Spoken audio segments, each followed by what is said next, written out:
Patients కొంతమందికి treatment ఏదైతే చేసుకుంటారో అది లేట్ చేసిన తర్వాత మీరు ఏంటంటే వాళ్ళకి ఇన్ఫెక్షన్స్ ఎక్కువ అయ్యి తర్వాత ట్యాబ్లెట్స్ వాడి వాళ్ళు మమ్మల్ని కలవకుండా డెంటిస్ట్ని ఎవరిని కలవకుండా వాటికి ట్యాబ్లెట్స్ వాడి హ్యూజ్ స్వెల్లింగ్స్ వచ్చినప్పుడు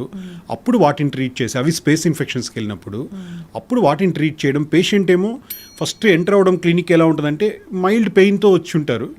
కానీ ఆల్రెడీ దాన్ని మల్టిపుల్ టైమ్స్ యాంటీబయాటిక్ ఇవ్వడం వల్ల యాంటీబయాటిక్ వాళ్ళ ఓన్గా ట్యాబ్లెట్స్ యూజ్ చేయడం వల్ల వాటికి రెసిస్టెన్స్ అయిపోయి ఉంటుంది అది మాకు ప్రాపర్గా వాళ్ళు కమ్యూనికేట్ చేయరు మేము ట్యాబ్లెట్స్ ఇచ్చిన తర్వాత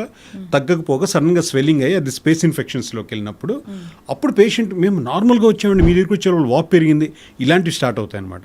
సో ఇవి కౌన్సిలింగ్స్తో వాటన్నిటికీ పేషెంట్కి వాళ్ళని జాగ్రత్తగా మొత్తం వాళ్ళని కౌన్సిలింగ్ చేసి తర్వాత వాళ్ళని తీసుకురావడానికి చాలా టైం పడుతుంది అదే కాకుండా మళ్ళీ ఈ పళ్ళకి ఎత్తు తగ్గించడానికి క్లిప్స్ వేసినప్పుడు అవి టైం పడుతుంది ఒక 8 to 10 months 12 months time patient కంటిన్యూస్గా అది వేర్ చేసి వాటి కేర్ తీసుకుంటేనే ఆ పళ్ళు వెనక్కి జరుగుతాయి వీటికి కానీ కొంతమందికి 2వ నెలకి 3వ నెలకి నాకు ఇంకా ఆ రిజల్ట్స్ కనిపించట్లేదు ఇది అనండి వెయిట్ చేయాలి టైం తీసుకుంటుంది డెఫినెట్ కానీ వచ్చేది రిజల్ట్ అయితే 100%.